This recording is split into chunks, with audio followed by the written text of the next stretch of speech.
Recognition Luncheon. Will everyone please stand for the flag salute?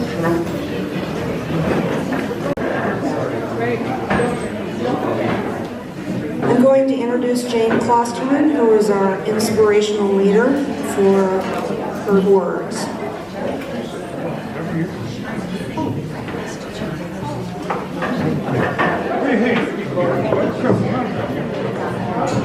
You want to sit there or you want to sit here? Good morning. I'm going to start with a quote. Love and kindness are never wasted. They always make a difference. They bless the one who receives them, and they bless you, the giver. This room is filled with people who are givers. We have our school over here, school administrators over here, who are truly dedicated to our children, and we really appreciate your service. We have the Joyces, who we're honoring today, and I've actually known them for about 40 years. We were just babies.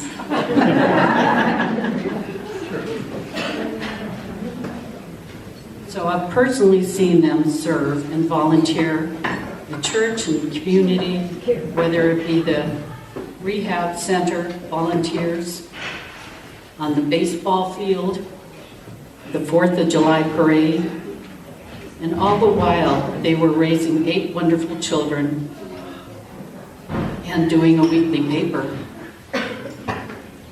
They are effective citizens, people who serve others and live by the golden rule, and they're good parents.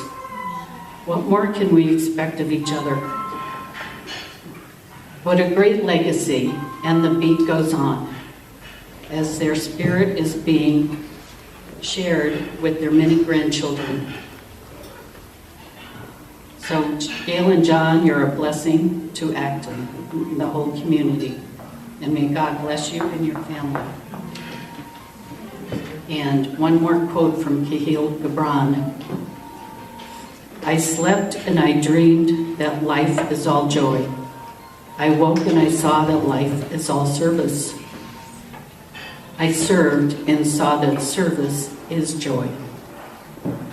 Amen. Thank you very much.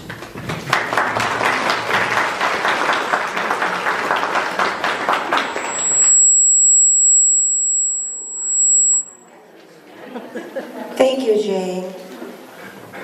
Well, welcome again. On behalf of Karen McNeil, our new Acton Women's Club president, and our Acton Women's Club board, we are all glad you're here. I'd like to introduce some of our honored guests today. Is Donna Tremere here yet? Okay, she was coming from Supervisor Barter's office. And we have all of our school principals, our superintendents, and assistant superintendents, and our executive staff for our schools: Vasquez, I-Lead, High Desert, Meadowlark grade school. Thank you. Now I'd like to ask our board members to stand while being introduced. Karen, please stand. Cindy Miller, Vice President. Kim Clemens, Treasurer. Lucy Duran, Secretary. Jane Klosterman. Linda Sheehan. And Valerie Williams. Did I leave anybody out of there? Yvonne. Oh, I'm sorry. Yvonne, of course.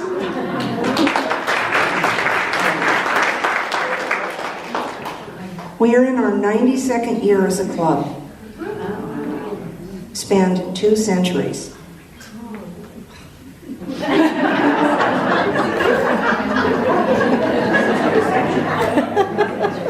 God bless us all. Well, we were able to continue our fundraising over COVID with the shutdown by opening a resale shop in Crazy Rose Center. And I hope by now you've all been there, or donated to it, or worked in it.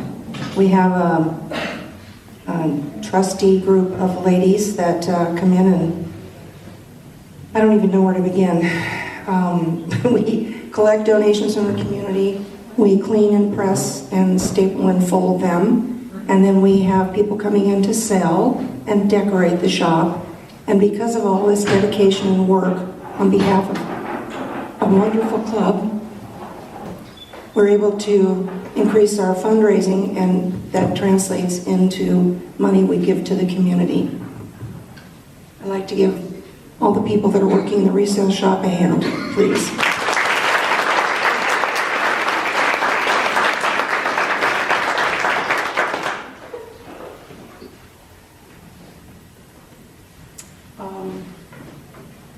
Excuse me just a second.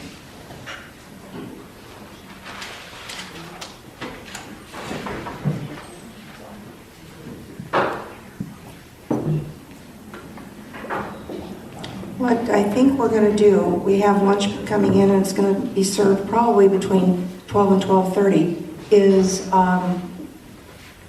just see, I'm sorry.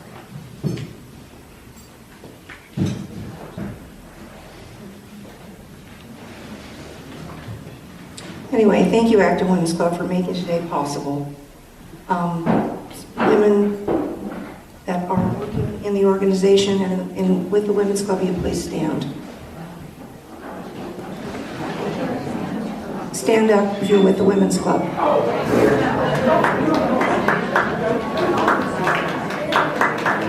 Please give all of them a hand.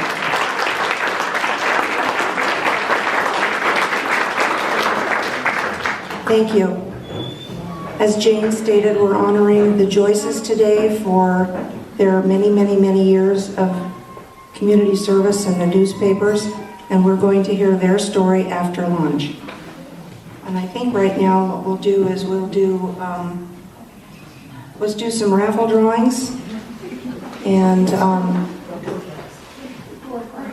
as a superintendent.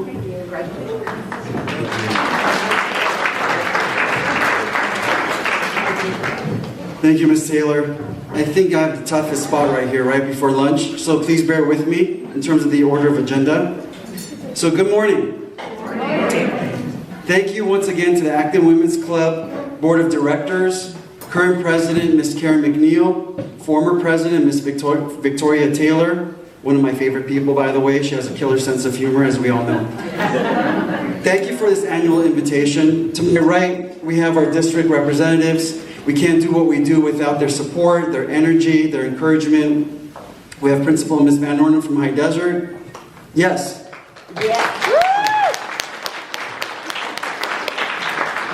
Dr. Chamberlain from Vasquez High School, Principal. Ms. Yolanda McCauley, my Executive Assistant. Ms. Shay Pattison, Director of Charter Services. Once again, representing the school district, we are truly humbled and honored to have your support and invitation from the Acton Women's Club year to year. Thank you so very much for that. We are grateful to the club for their tireless work in support of our students year in and year out, as you all place a special emphasis in providing support, donations, scholarships, and your generosity to our wonderful district and to our students. And today is no exception. Through your donations, we have been able to continue to strive towards academic excellence in providing what our students need in the classrooms. Again, on behalf of the school district, we thank the Acton Women's Club for your tireless, unwavering support of the school district. Thank you for having me here again. Thank you.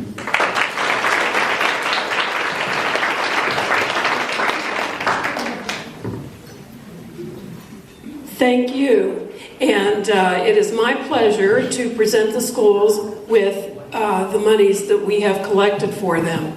And the first one is Vasquez High School.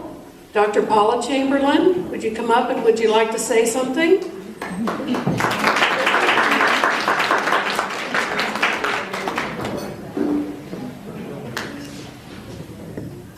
I just want to thank you. I'm really grateful to be able to serve at our school and to serve the community and the students in our community.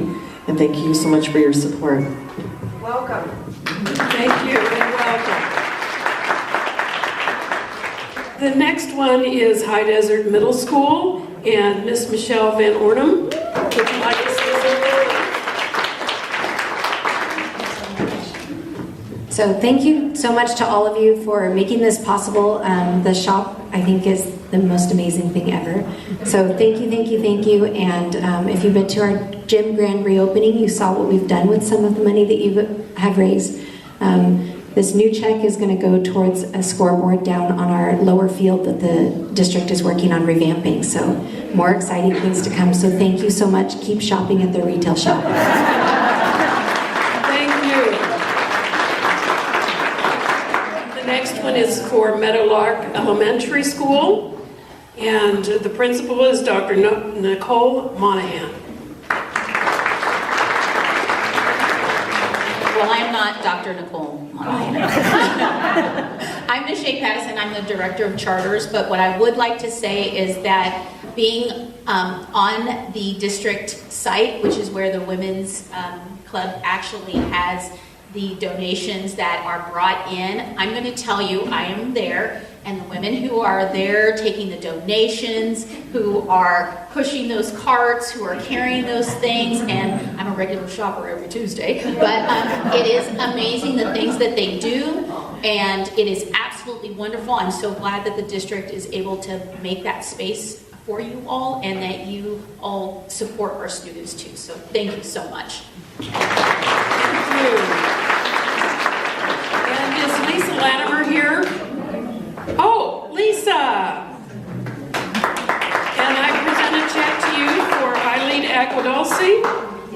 And would you like to say something? Yes, we are truly grateful to all of you for all of your hard work and effort you have put forth to help all of the schools out here. In the past, this has truly helped us as a small charter school start our culinary arts program, and this year this is going to our new art lab.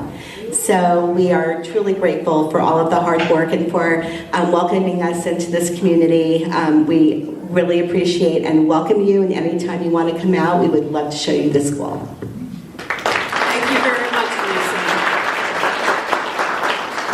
Lisa. If you haven't been to the shop yet, please go, because I'll tell you, it is, if you're not in the Christmas mood before you go to the shop, you will be after you visit the shop, because I think Valerie and Yvonne has done a wonderful job in trying to make it look very Christmas-like. So let's give them a hand. And I'll turn it over to Vicki Taylor. Thank you, Karen. Thank you very much. Well, we were going to have lunch at noon, and so we're a little bit early, so I think we'll do another little segment of raffle drawings. And Carrie or Gracie, could you help with doing the next section of raffle drawings, please? Through her intervention, I guess it would be, I think it's a bad thing to say when you're using the word wine, but she was able to have Naked Wine send me down 12 bottles of wine. And so they're being served at the back. We have a bartender and a bartendess. And we are asking for $5 donation per glass of wine. And we also have, on the silent auction, we have 6 bottles of Naked Wine also. We have a Dooney and Burke purse and scarf. We have a lighted Christmas decoration here. And is there a 4th item, or is it just the 3? I think it's just the 3. Okay, so all of the money that goes from the raffle tickets, the wine, of course, and the silent auction all goes back to the community. So we appreciate your generosity. A few more minutes and then we're going to start one table at a time coming up to the buffet. We'll start with the guest of honor, the Joyces, and we'll work the school second. And we'll do this sort of back and forth on the tables. Okay? All right, I'm not going to tell you to be quiet. You can visit now. Acton Community Act since 1975. And they have a very interesting life they've spent here. And we're going to introduce John Joyce first. And he's going to pass the microphone in to his additional speakers, including his wife.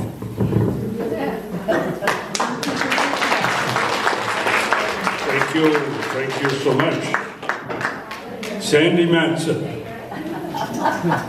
and all the ladies of the Acton Women's Club, thank you so much for this honor. Since 1975, we have been, actually it was 1983, we've been covering all these events in the Acton Aguadulce News. So we have been part of almost everything. All the school events, all the sports events, all of the women's club events. When you have to proof a newspaper before it's printed, you get to know everything. And so that's what we did. But let me give you a few highlights. They wanted to know my life in Acton, or our life in Acton. And it's interesting. I'll only hit the high points. And there will be no lying, because we invited our parish priest, Father John Greeley. So he's working on our Acton church, which you all know we've been working on for 40 years. But he's an architect. He would practice architecture for 10 years before he decided to become a priest. So he knows how to do it. So if we're going to get it done, we're all hoping that he's the one to do it. But now, Gail is from Butte, Montana. Her father had a welding shop. And I'm from Tempe, Arizona. My father had a dairy farm. And I was the eldest son of a dairy farmer. So that means I worked a lot. And we met in a kitchen in Florence, Italy.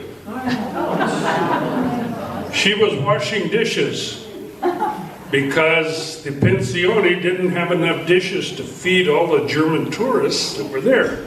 So they would serve some of them, then bring the dishes in and wash them and serve the other ones. And she was in the back. I went there because she was a sister of a friend of mine. And he says, would you drop by and say hi to my sisters while you're there? So I did. I went through the steam. Where's Maria? Maria, oh, she's in the back. She's in the back. Keep going, keep going. And there's this Maria washing these dishes. We shake hands. She's got soap suds all over her hands. And we said, what time do you get off? And they said, oh, 10 o'clock. I said, okay, come get us at 10 o'clock and we'll go out. 10 o'clock, my brother and I were sound asleep in our... But they pounded on the door and persisted.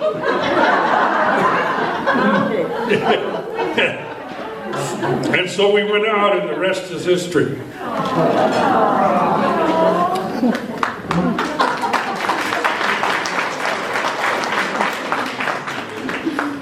We got married in Montana, and then came to Hollywood and rented a house. Actually rented an apartment starting down on Fairfax Avenue. I worked for Family Theater Productions. My job was to deliver scripts to stars in Hollywood, because the stars were donating their time to Family Theater to do these shows. So I would go with this script and go to the front door at 10 o'clock in the morning and knock on the door, and knock on the door, and knock on the door, and finally the star would come out in their bathrobe, take the script, and work on it. So that was my first job in Hollywood, delivering scripts to stars. I got to meet a lot of the stars, but they weren't that happy in the movie to meet with me. Gail graduated from Mount St. Mary's, finished her degree. I got a degree, a master's at Loyola University in Communication Arts. And we rented a house in Northridge behind the bar on an alley, and have tons of stories I could tell you about that, but we met a guy at Cal State Northridge named Ray Jones, Dr. Ray Jones. He was trying to get deaf students to get degrees at regular universities. And he succeeded. He succeeded by getting an interpreter in the classroom to interpret the class for the deaf students. When I met him, he said, "John, I need some films to teach sign language to go with a textbook that one of my professors has written, Louis Fant." I didn't know anything about it. I had $750 in my savings account. I felt I should do something for him. So I made 12 films to go with the book. And I said to him, "Now, do you know anybody that want to buy these things?" He says, "Oh, I got a list." He had a list of 250 people that had written to him from all over the United States. It included the FBI. It included the Navy, plus the universities, Ohio State, and all these big people. So I made up a little flyer. I sent it out to these 250 people. I got 210 purchase orders. That got us started. That got Joyce Media Inc. really started. So we made a number of sign language stuff, and on your table you'll see some little brochures of school survival signs and medical survival signs. We made those and still sell them across the whole United States. But I have to tell you this, that we got to be very successful. And the government, Department of Health, Education, and Welfare, has a program where they get regular movies and caption them. And the government gives them lots of money to do that. Well, we were making our films in sign language. We didn't need to have them captioned. So I got a call from Virginia Lewis from Washington, D.C. one day. She says, "John." I said, "Yeah, Virginia, how are you?" "Good." She says, "I want you to quit." I said, "What?" "But we're successful. These things are selling all over the place." "No good." She says, "Because if you get too popular, Congress is going to stop funding caption films. We don't want you to keep doing this." Well, that kind of put a damper on our enthusiasm. So, about that time, though, we had made 12 films, and we're selling them to the government. They have depositories across the United States for deaf people. And a guy named Sal Parlato was in charge of it.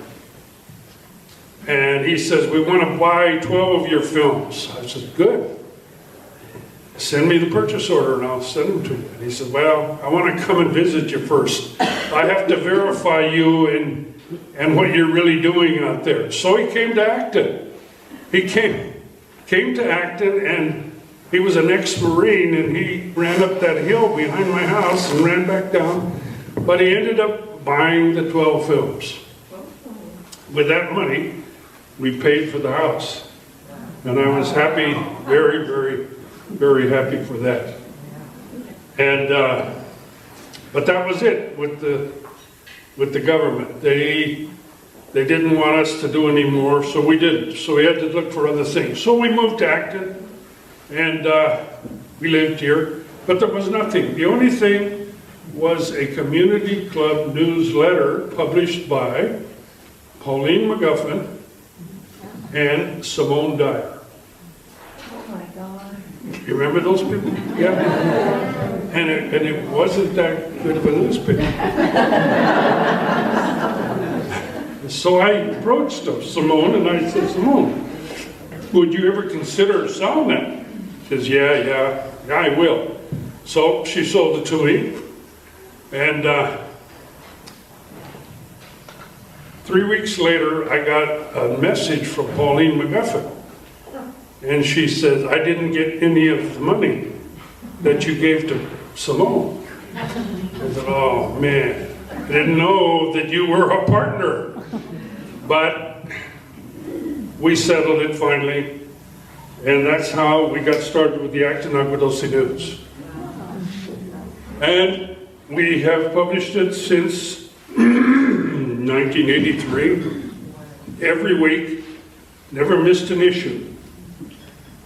Even though we had earthquakes, even though we had lightning, even though the roads were closed, we have never missed an issue.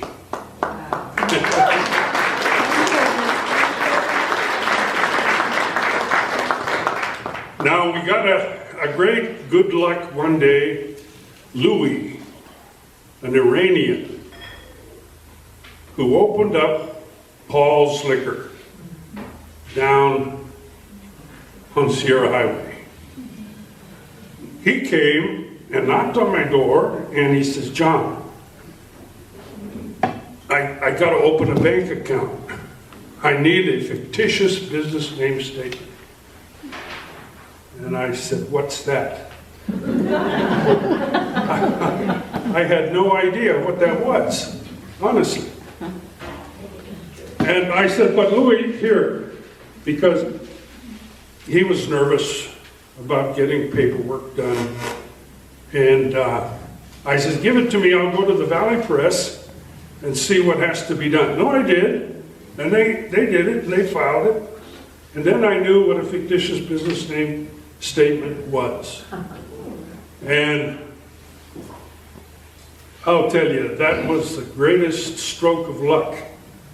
Because then I went to Superior Court and applied for permission to publish fictitious business name statements and other legal notices in the Acton Aguadulce News.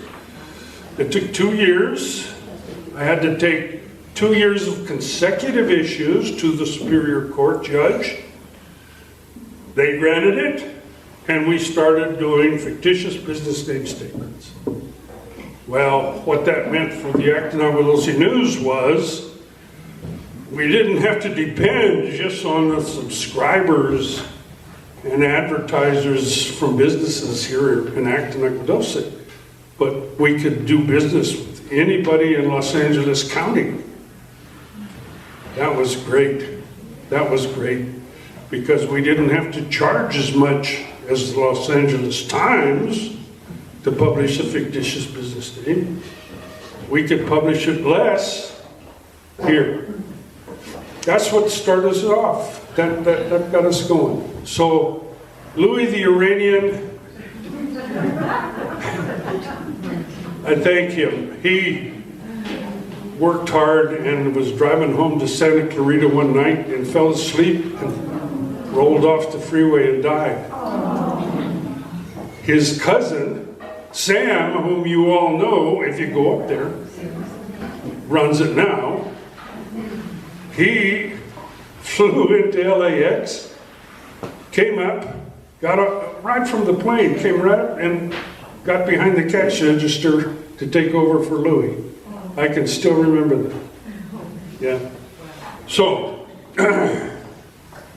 but how did we first get to Acton?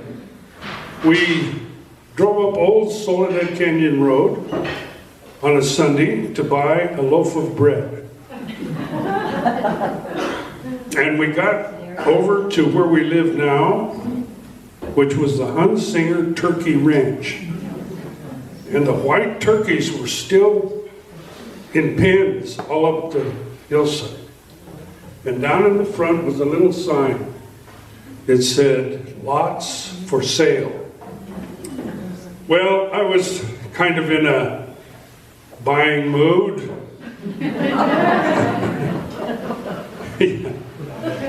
Because I just looked at the lot in Northridge for $90,000 for a house.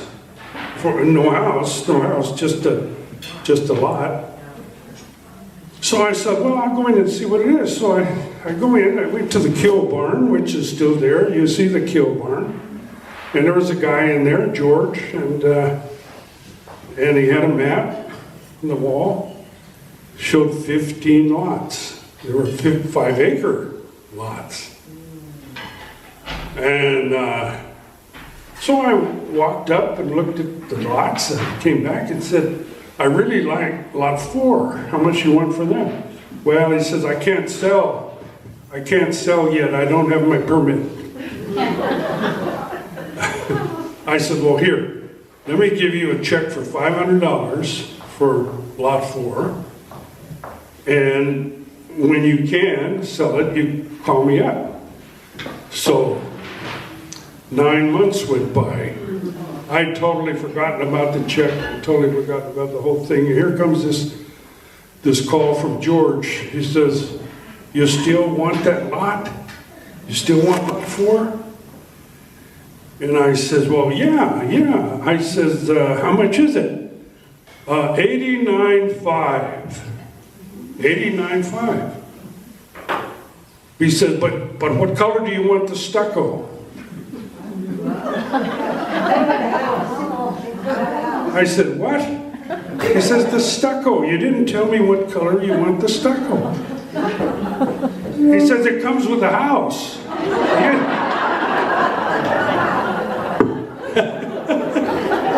That's the truth. Honest, I'm not lying.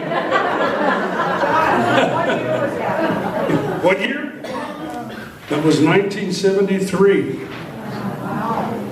Yeah.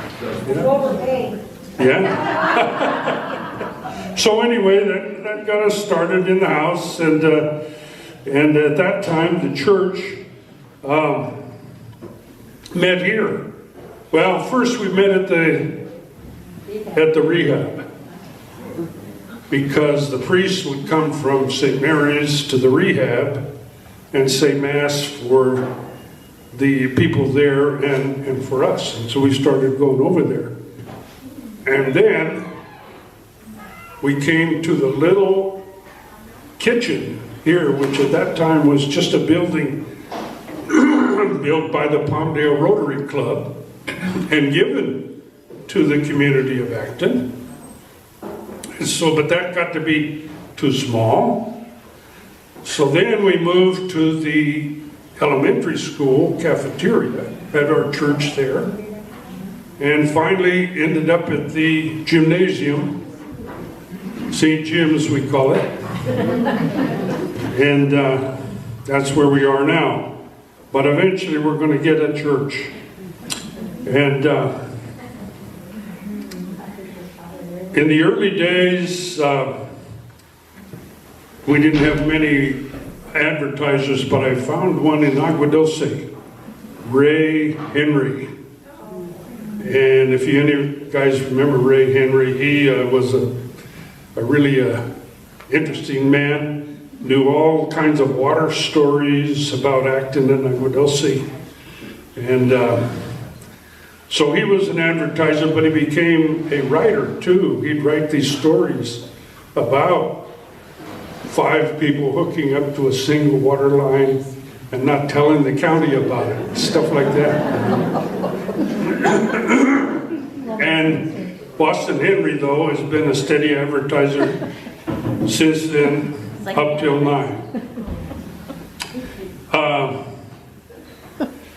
We, all of our kids started school.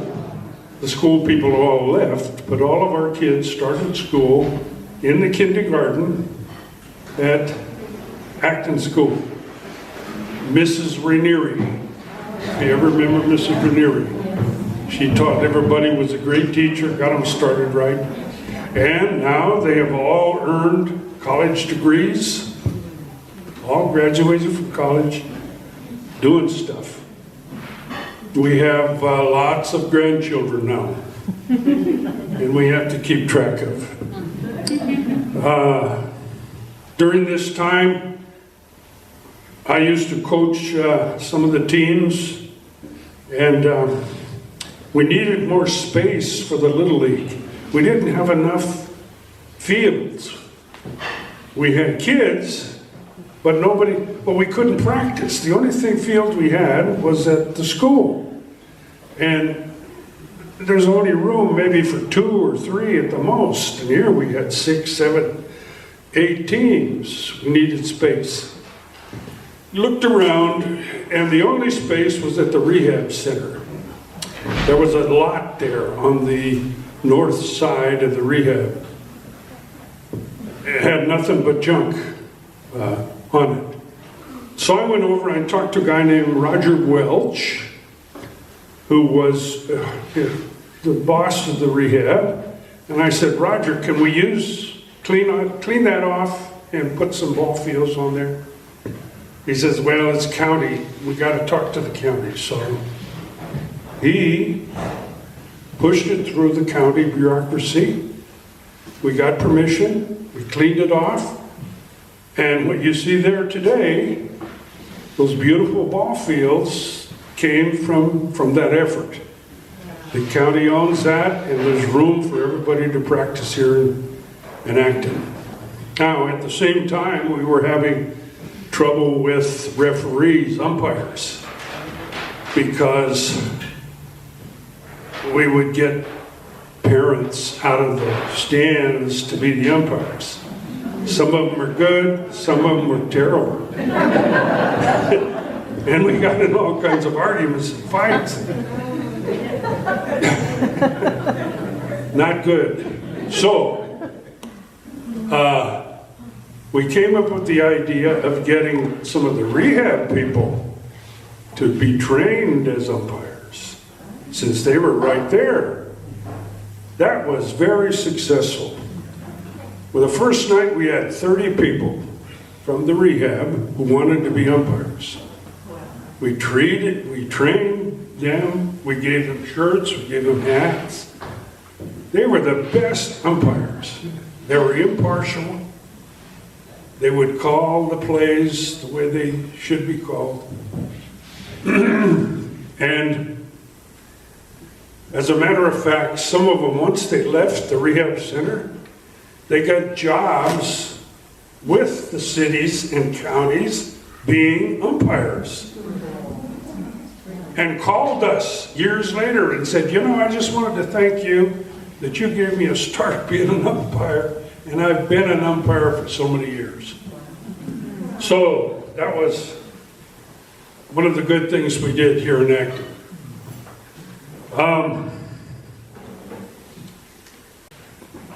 The library.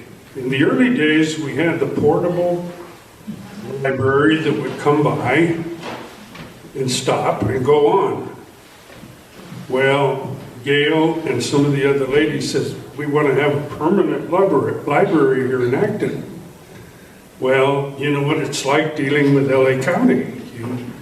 You have to be persistent. You have to contact the right people.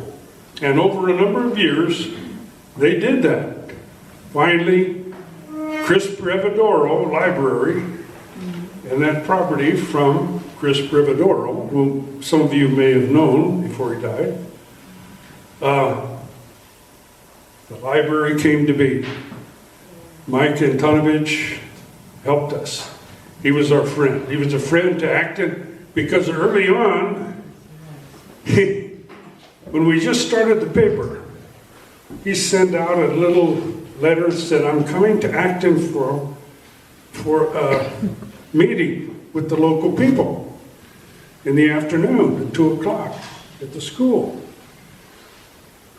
So I figured I'm the newspaper, I better go. So I went at 2 o'clock. Here's Mike with 8 of his staffers and nobody else. There was nobody else there from Acton or Raguadoce. So we got to be good friends, Mike and I. And he helped us over the years. I could contact him and get help quickly. He was a great supervisor, we thought. Later on, he helped us get a bus, which when they put in the shopping center, we got Bill Willard and Pete Clemens, the contractors, to build us a bus stop. And then we got Mike to bring the public bus by the bus stop, pick up people going to Lockheed or the mall, but also near St. Mary's School where we wanted our kids to go. So the bus came, picked people up, go down there, and that really helped us a lot because we were wearing cars out, going back and forth to St. Mary's. But anyway, the Acton Raguadoce News has thrived, and we've won 19 state awards at this point. And we have, in 2008, we started broadcasting on YouTube, video clips. We have over 600,000 views from the video clips, and over 3,000 videos posted up there. So if you want to learn about the history of Acton, go to YouTube, Joyce Media Inc., and you'll see stuff from 2008 up to the present. And I want to thank Tracy Costin, who is sitting right here and has helped us tremendously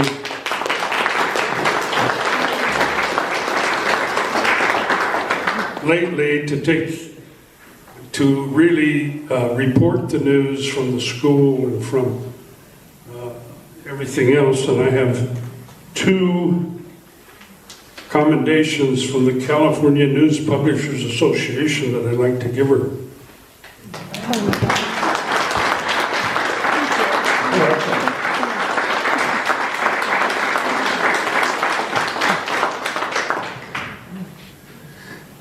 And that's all I have it. I'm going to turn it over to Gail, who will give a better presentation.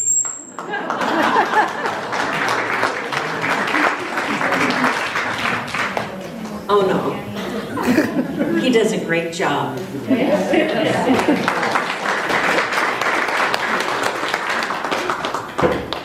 Okay, and I use my notes. But boasting is uncomfortable for us. Okay, we don't usually, talk about things that we've done. Life is just quick. But we admire what our children have built upon the foundations that we tried to give them. Okay, we both came from large families and knew what to expect. And we were blessed to have had 8 children.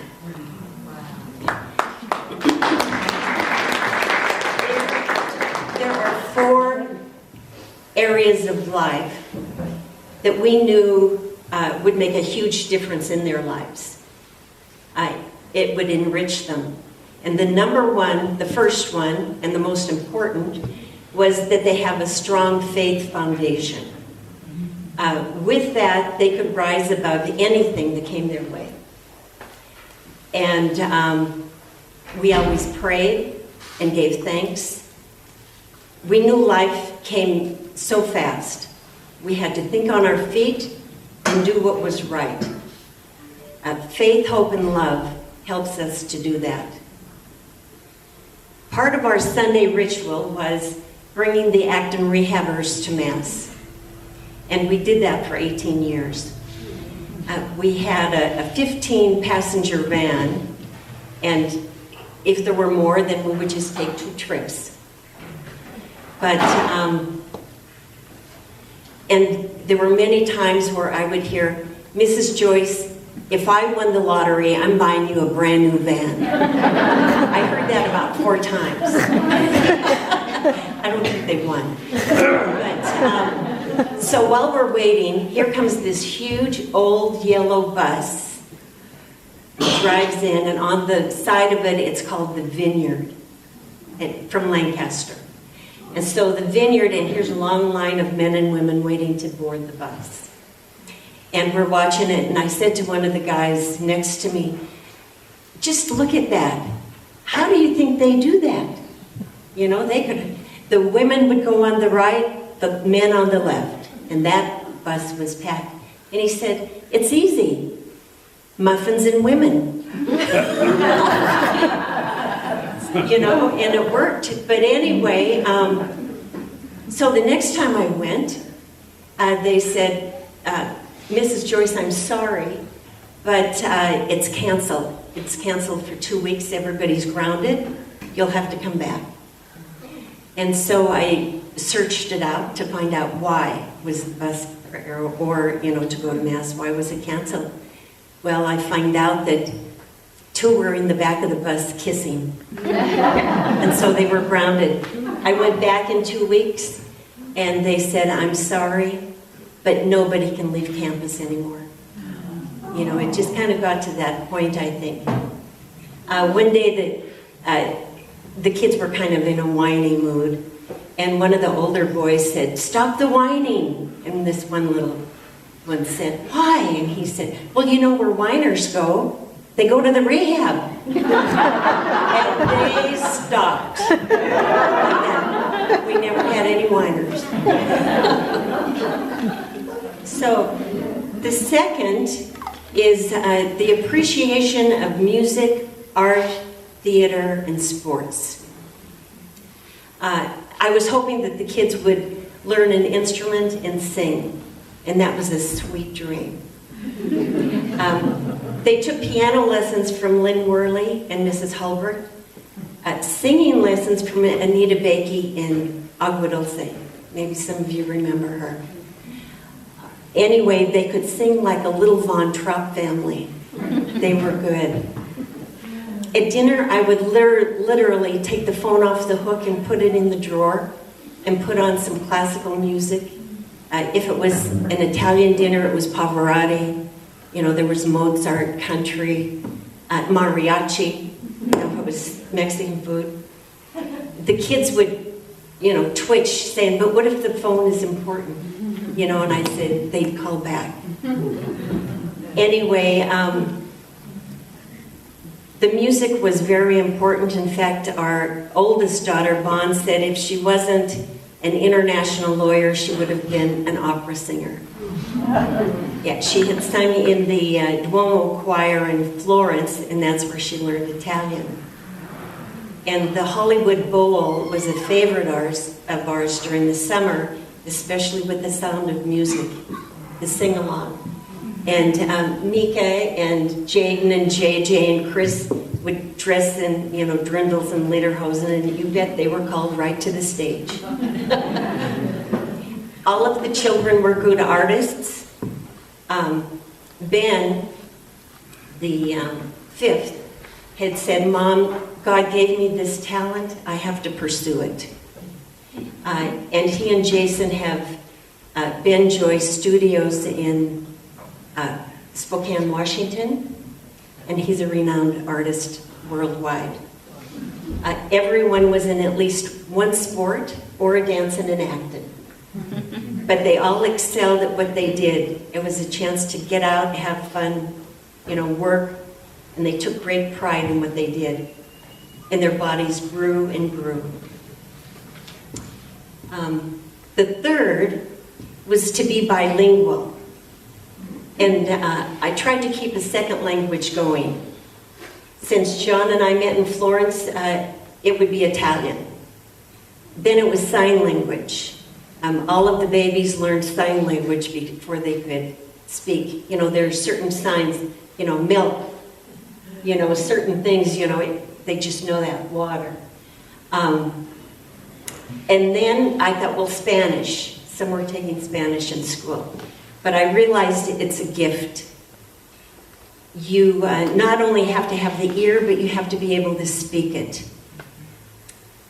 And Mika is fluent in Spanish, having studied in Chile. I used to say Chile, but she said, no, it's Chile. Her pronunciation really is beautiful. Bon is fluent in Italian, French, and studied Mandarin at UCLA when she was in high school. For the others, I felt that they could speak and write English well. I was doing okay. We had the good fortune to send all the children to Gonzaga in Florence for their junior year. They left as citizens of the United States and came back as citizens of the world. They were unafraid to travel, they could exchange money, and enjoy the differences in every country. The fourth, and another important one, was to be educated to be self-sufficient. They needed to leave home, right? Early on, John said that we lived on a modern-day mini farm. Everybody had a job, even when they hated to do it. Everybody had a job. They felt needed. They could cook, clean, they knew tools, drove stick shifts in a tractor, poured cement, could put up drywall, design and make stained glass windows, and garden. They would be ready to go out on their own. And since the older ones went to college, the younger ones thought, well, that's what we do. When they got to school, they were all on work-study and got the best jobs on campus. They had experience. In fact, when Chris was about to graduate from Loyola in biology, he told me in November, Mom, when I graduate, I'm going to have a job. In April, he was having his fourth interview with Amgen, a pharmaceutical company in Thousand Oaks.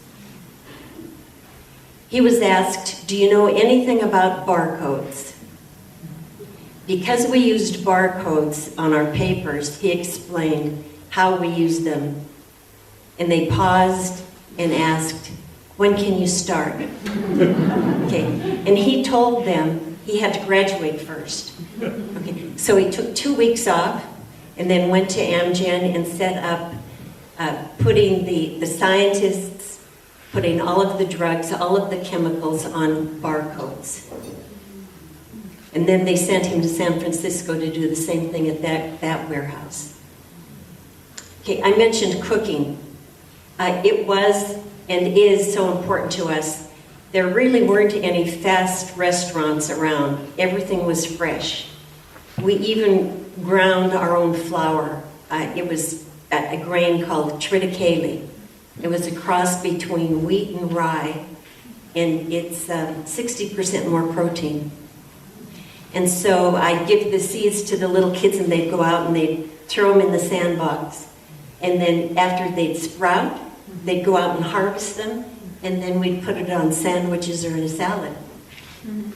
But we collected recipes, and we made our own. And one day, John came back and said, we need a cookbook in sign language. And that was in 1979. It was a 10-month journey, and it's over there on the side. And so I would photograph the dish, and then that was our dinner, which worked out well. John's uncle, Monsignor Don Hughes out of Tucson, gave us a professional Polaroid camera. And so if it looked good, it was a dream. If it wasn't, I'd have to recook it. But that was okay. We had people to eat it. Okay. Also, when the book came out, it was at the end of the Vietnam War, and a lot of refugees were coming over, and they picked it up just to see our food products and to be able to cook an American dinner. But they learned a lot through that.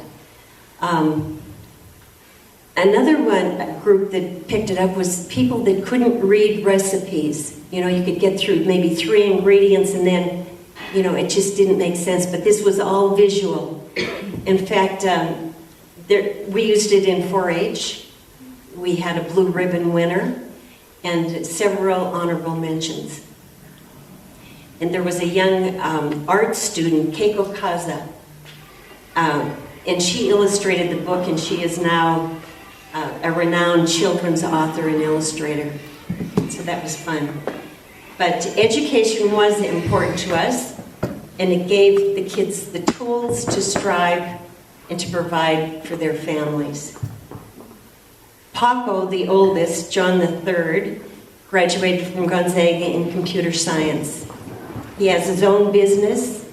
He was a computer consultant, and he also has Paco's tractor service on Vashon Island. And there's a little farmer at heart in him, too. He's also a consultant for Vashon Bioenergy Farm. And what they do is they take the waste from food and they collect it, and then they get the methane out of it. It's a power plant. They use it for cars, trucks, and they also make a probiotic plant food from it. So everything is used. Okay, Vaughn graduated from George Washington and Georgetown Law. She was sworn in at Albany, New York, to practice on Wall Street. She lives in Rome with her daughter, Kiara. Ed Darby graduated from Gonzaga in business, is a master at renovating houses, and is a commercial mortgage lender and lives in Texas. He and his wife, Alicia, have 3 children. Mika graduated from USC in communications and Spanish. She went on to work with CBS, History Channel, A&E, and E! Entertainment as a producer. She stopped to be a stay-at-home mom and is now coming back into the entertainment field, writing scripts and as an executive producer. And she and Bill have 2 children. Ben graduated from Gonzaga and is an established artist and sculptor. He had coined the phrase painter of place and the creator of abstract topophilia. That's the love of place. He has a commercial art studio in Spokane, and he recently hung a painting on the 27th floor of the Time Warner in New York City for a billionaire. To see his work, you just go to benjoycestudios.com. And he and his wife, Erin, have 3 children. Okay, Annie graduated from the University of San Francisco in marketing. After graduation, she went to London and became a pastry chef at Le Cordon Bleu. And she worked at Claridge's, and that's where the Queen would go for tea. Coming back to California, she worked at the Ritz-Carlton in Laguna Niguel, then went to work for Gordon Ramsay, and fell in love and wanted to work on her wedding, so she quit work. But she took a part-time job with Bevmo in tastings, and they sent her to be a sommelier. Later, she quit to be a stay-at-home mom, and she and her family and husband Shane moved to Seattle. Jason, J-Boy, is a partner with Ben in Spokane. He graduated from Gonzaga in business and took classes in marketing at Sotheby's. Ben paints, and Jason keeps it all going. He's the manager. He and his wife, Julie, are expecting their 3rd child. Chris graduated from Loyola in biology. He received a double master's in finance and pharmaceutical bioengineering from Foster Business School at the University of Washington. He works in the pharmaceutical business, making personalized pills to fight personal diseases. He and his wife, Stuart, have 3 children. And they are our joy. And well worth the stinky days the good days, and they're happy, striving to provide for their families and involved in their communities. Okay. Well, you can see that we're on a slow slide to part-time retirement. Okay, John calls it a hybrid. Okay, and I thought about this, and I always wanted to join the AWC, Acton Women's Club. And that's not the time. So I hope to see all of you again soon. Thank you for your attention, and special thanks to everyone, all of you, for helping make this a highlight of our life. Thank you. And can I say one thing? I do have to recognize this lady. At times, you could call her a competitor, but we were each doing our own thing. I would like to recognize Lillian, because she had put, 30 years of life, of heart, of love into her country journal. And I really admire all that she did. So please stand and give her a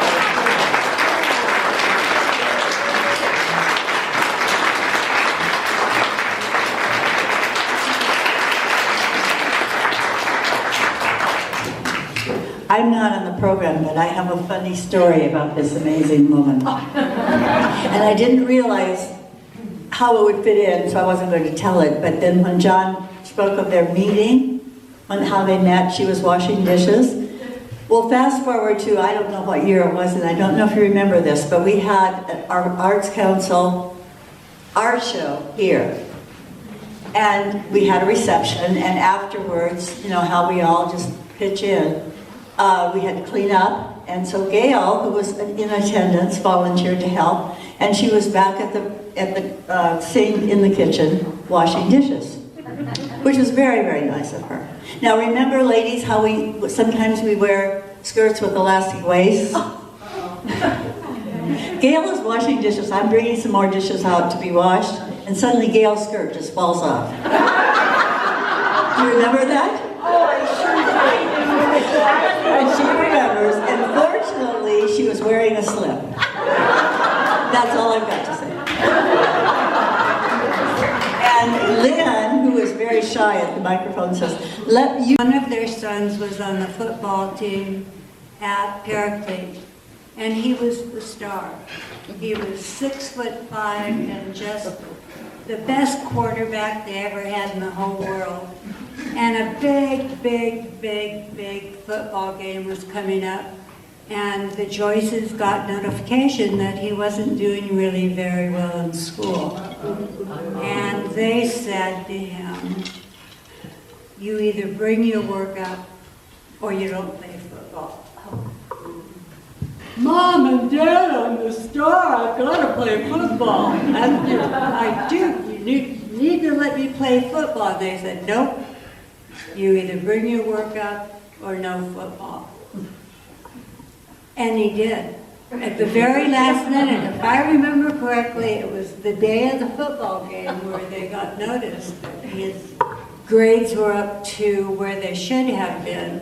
And he played, and he was the star, and they won the football game. And what this shows is the Joyce's creed is you work for what you get. And they have worked their whole lives to achieve what they've achieved. And they've worked all of these years to get to today and to be honored. And I love them both dearly. Thank you. If you lived here forever and ever like we have, I'm hoping you remember the special issues of the newspaper called April Fool's Issue. And I was reminded of them today where we would publish, and these were just all things from our crazy mind that we would write these stories, these crazy stories about a shooting gallery up on Sierra Highway, or a strip club at the old Crown Nail in Martin. And people would call up Gail and say, who do you think you are? We can't have that kind of thing. They would be furious. And then she would say, well, it was April Fool's. And that's the bottom of the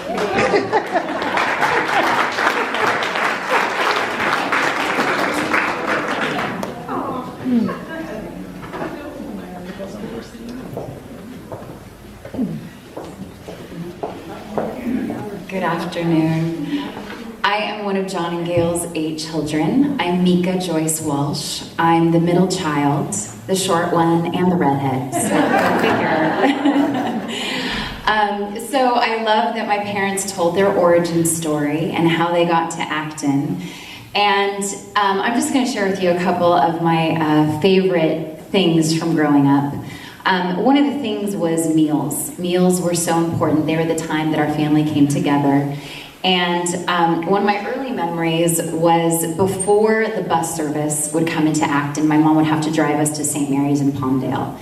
And so particularly during the winter months, she would pick us up at school. We would be exhausted, we would be tired, we'd be cold. And before she would take us on the long drive home, she would say, okay, let's get you something to eat. So when she would give us a treat, she would take us to the 39-cent burger stand on Palmdale Boulevard.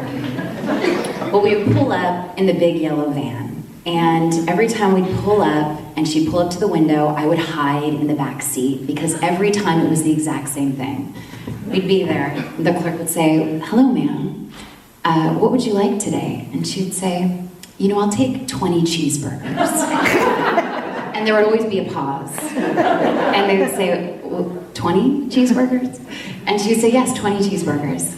And, you know, take a little bit, and then, well, you know, we're gonna have to take some time. It's gonna be a little while. And she'd say, no, it's okay. Oh, and waters. We want waters with that. Well, 20 waters? No, 8 waters. That's good. But by the time we would get those cheeseburgers, they were the most delicious cheeseburgers we had ever had. And they made the ride home so much better. And our meals, too, at home, as my parents said, they would always take the phone off the hook. And we'd sit together as a family, we would talk about our days, we would write movie scripts together, and then in the corner of our kitchen we had a podium, and we would have speech night. Speech night was loved by some and hated by some. From the oldest to the youngest, we could talk about whatever we wanted, but we had to get up and speak. And there were some, I'm not going to mention any names, but they would give speeches repeatedly about how much they hated giving speeches. And while my mom would teach us in the kitchen, my favorite meal she would make was her lasagna. She would get up early, she would put Pavarotti on the stereo, she would get her garlic and her tomatoes and basils from the garden, she would simmer the sauce all day, the house would smell amazing. And then she would encourage us to come and help her, you know, scoop the ricotta, grate the Parmesan, you know, and put it all together. And so while she was teaching us that in the kitchen, my dad would teach us things outside the house. And so he always had a project or a work party, as he would call it, party because he wanted to make it sound fun. And he quite literally wanted to teach us skills that we could build our lives. So he taught us how to drywall, how to lay tile, how to make adobe bricks. We built patios and a guest house and a pool with an underwater window. And you know, for my parents, always their first commitment was to raising us 8 kids, but their second commitment was to the community. Their newspapers, this next year, they will be publishing it for 40 years. That's 2,085 weeks of uninterrupted deadlines. Even labeling the newspapers on Fridays afternoon, it was a community event. We would each bring our friends over, we would get around the kitchen table, we would label the newspapers for hours, end up with black hands because of the ink. But then our parents would always pay us in pizza from the pizza place, which was such a good thing to look forward to. I truly believe that my parents thought their mission was to build the community up by highlighting people at their best. So they did this through sharing stories about 4-H, pageants, graduations, Little League, retirements. They've been so active in the community, from the Acton Mission Church to the library, to the water board, to the school board. My dad coached Little League for many years, brought them to championships. My mom took the rehabbers for many years in our van. So today, I want to thank you both, not only as your daughter, but as a member of the community. I thank you, as I'm sure everyone in this room thanks you, for all of your contributions. You've been an incredible example of what it is to raise a family, but also what it is to have a community in the home, in the town, and in the world. So on behalf of me, all the kids, all the 19 grandkids, thank you. We love you. We're so proud.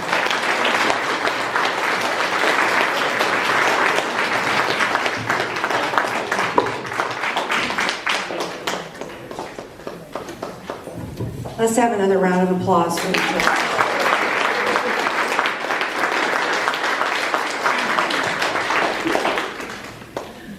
I have an idea for a book.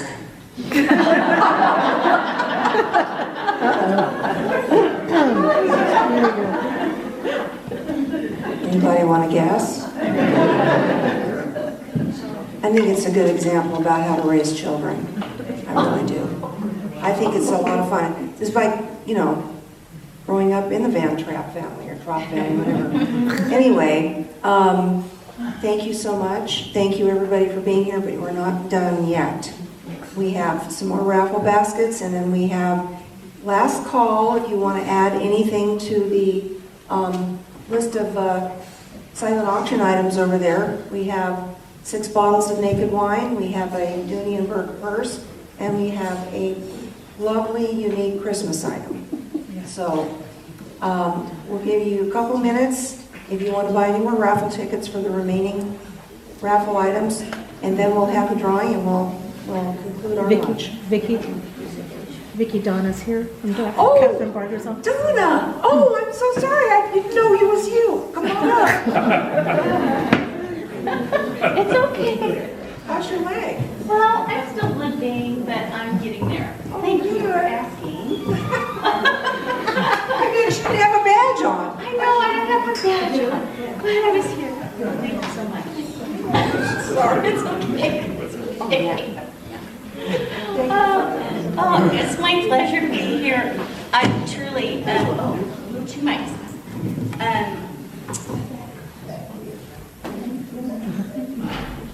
I'm overwhelmed to be here for you today. I can't tell you what an honor it is to be here on behalf of Supervisor Catherine Barger, and maybe John later I'll defend county stuff like the sports fields, and the water theft, and you made another point. I made a bunch of notes, but personally I'm humbled. Humbled to be here, to be able to be in this role, to be able to honor these 2 people because I've known them for years, and it's a pleasure to be here for Supervisor Barger and the County of Los Angeles for all your service, everything that you've done. I mean, it goes beyond words, and Mika, you said it all well. Ditto to everything. Come up here, you guys. Put that phone down.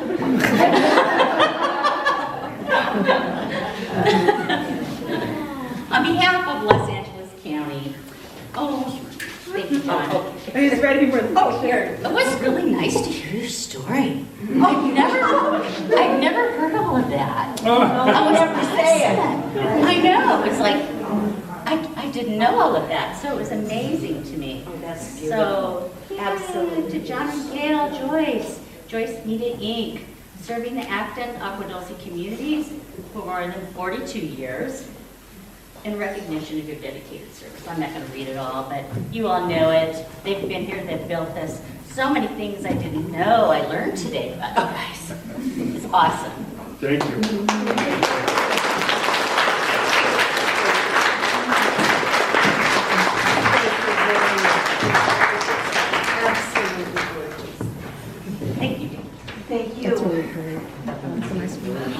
Donna came to one of our luncheons a few years ago, and she said she just loved this community and the things that we do. So Why don't you join the Acton Women's Club? And I've meant to. A couple times I've taken the application and I think, I'm gonna mail in this check, and then it gets in my shuffle. I promise I will. I think it would be great. Let's give her a hand.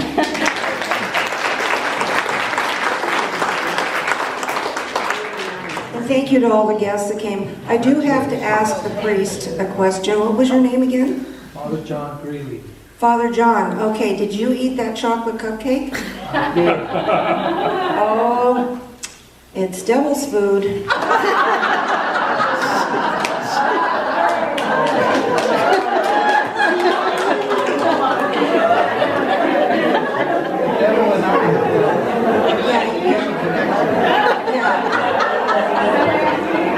You needed to bless it. Good that you're safe. Okay. All right, let's continue on with the raffle. Okay,